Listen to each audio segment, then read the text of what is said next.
তারপর উডের কন থাকা লাগবে, এগুলো আমাকে লাগবে। আর ইলিশ মাছ তো আছে। দাওয়াত দাওয়াত ডেডি, কখন যাবি, কেমনে যাবি, আর কি কি খাবি, সগের মেনু আমরা ধস। বন্ধু, সামনে তো ঈদ, তোদেরকে আমি অগ্রিম দাওয়াত দিচ্ছি। ঈদের একদিন পর আমার বাসায় আসিস, পেট ভরে খাওয়াবো।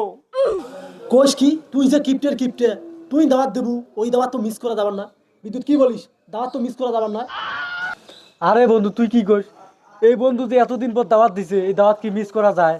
কবুল কবুল।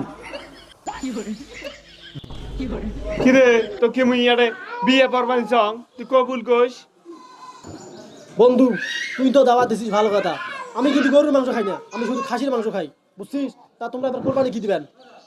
দাওয়াতের কথা এমনি এমনি কোনু যে এমার গুলে তো দাওয়াত দিলে যাবার নাই, আমরা এনে ভাল করে যাই হিনে আমার বাড়ি। ফিরদেক দাওয়াত দিতে কিসের মাংস, কি কোরবানি দিব, ওগুলো চলে গেছে। কিরে বন্ধু, দাওয়াত দিয়ে এলে কি ফিসির ফিসির না খাচ্ছিস তুই? ও এখানে ফিসির ফিসিরের কিছু নাই। তোদেরকে কিভাবে আপ্যায়ন করা যায়, বড় বড় মাছ, বড় বড় মনে করো অন্যান্য কিছু ভালো আইটেম করা যায়, সেটাই ভাবতেছি। বন্ধু শোন, মেলা দিন পর দাওয়াত দিছিস, বুঝছিস? আমার জন্য অ্যারেঞ্জমেন্ট করবো খাসির মাংস, তারপর বড় বড় পাঙাশ মাছ, বুঝছিস? ইলিশ মাছ, এগুলো কিন্তু থাকতে হবে। সবই কথা বলে না হৃদয়, কিছু কথা বুঝে নিতে হয়। শালা ফকিন্নির বাচ্চা ফকিন্নিরা, শালার ঘরে সেই জন্য তো আমি দাওয়াত দিতে চাই না।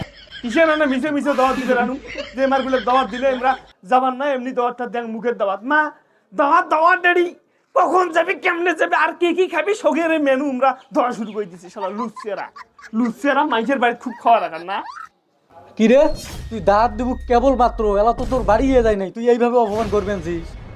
তুই যেটাই কর, তুই তো দাওয়াত দিছিস, বুঝিস নাই? তোর বাড়ি আমি যাবো। আর সরে, আমাদের আরেকটা বন্ধু আছে না জাহিদ, ওকে একটু ফোন কর, ও সহ যাবো, বুঝিস নাই? মেলা দিন পর দাওয়াত দিছিস, এটা কি মিস করা যায়? নাই, আমি একটা টেস্ট মারা খেয়ে গেলাম। তোমার গুলো ইয়ার কি করি মুই দরটা দিন, তোমরা ভাল করে এখন চলে যাবেন। এত অপমান করার পরেও যদি তোমরা আমার বাড়ি যান, আমার কিছু করার নাই ভাই। আমি যেভাবে পারবো ওইভাবে তোদেরকে আপ্যায়ন করব। ঠিক আছে, আমি জাহিদকে ফোন দিচ্ছি।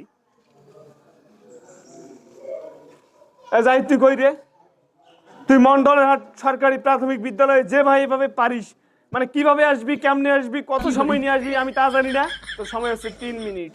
3 মিনিটের মধ্যেই তোকে আমার সামনে আসতে হবে।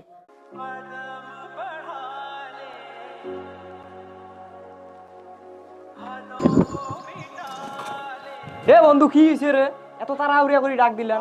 ঈদের সময় বোঝেন না, যাত্রীর চাপ, গাড়ি চালানো কেন? আরে বন্ধু, এই যে কিপ্টে বন্ধু আছে না, এই ঈদের দাওয়াত দিছে। হ্যাঁ কি কই, দাওয়াত দিছে? চলো তা গাড়ি চড়ি এই সময় দাওয়াত খায় আসি। আরে পাগলা, এই ঈদের পরের দিন দাওয়াত দিছে, আজকে ঈদ নয়, বুঝিস নাই? আর এত তারা হরে কিসের? আর তুই কি কি খাবো কয়া দে, মুই কিন্তু মোর মেনুটা কয়া দিছ। বন্ধু শোন, প্রথমে মোক ব্রয়লার রান থাকা লাগবে, গরুর 2 পিস হাড্ডি থাকা লাগবে, তারপর চড়াইয়ের গিলে থাকা লাগবে, হাঁসের রান থাকা লাগবে, তারপর উডের কন থাকা লাগবে, এগুলি আমাকে লাগবে। আর ইলিশ মাছ তো আছে, ইলিশ মাছ লাগবে, আর পাঙাশ মাছের ঝোল লাগবে আমার।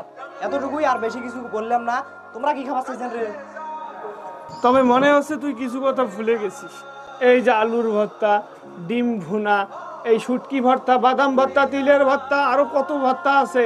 একেবারে তোর মাথা নষ্ট করে তোকে খাওয়াবো, সমস্যা নাই।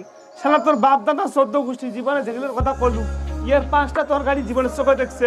শালা লুচতে কোথাকার, ভাগ এখান থেকে ভাগ। কিরে বন্ধু, তুই কি দাওয়াত দিবে রানলু না অপমান করবে রানলু? সময় দিলু 3 মিনিট, 3 মিনিটের মধ্যে উড়িয়ে আসলু, এলা তুই অপমান করা শুরু করলু। বন্ধু, এ তো ঠিকই কথা কইছে। হ্যাঁ, তুই দাওয়াত দিয়ে ভাবে অপমান করতেছিস কেন? হ্যাঁ এই বালঝিরেরা, তোমাকে আমি দাওয়াত ভাল খেয়ে দিছি? হ্যাঁ, তোমাকে আমি এমনি মুখের দাওয়াতটা দিবে রাইলাম কেন? তুমি এমনি মিশে মিশেও তোমাকে দাওয়াতটা না দিই, ঈদের পরের দিন কবেন কইরে বলি দাওয়াত দিলু, তোর বাপের মেলা সয় সম্পত্তি কই দাওয়াত দিলু? আমি সেই জানা কইলাম যে মারগুলিকে এমনি মুখ দিয়ে কই বন্ধু তোমাদের দাওয়াত থাকিল, তোমরা তো আসবেন না, আমি জানি তোমরা আসবেন না, সেই জন্য আমি মুখের দাওয়াতটা কই দিলাম। বাপু বাবা দাওয়াত দেরি, যাইতে দেরি নাই, সারা বেলস যারা।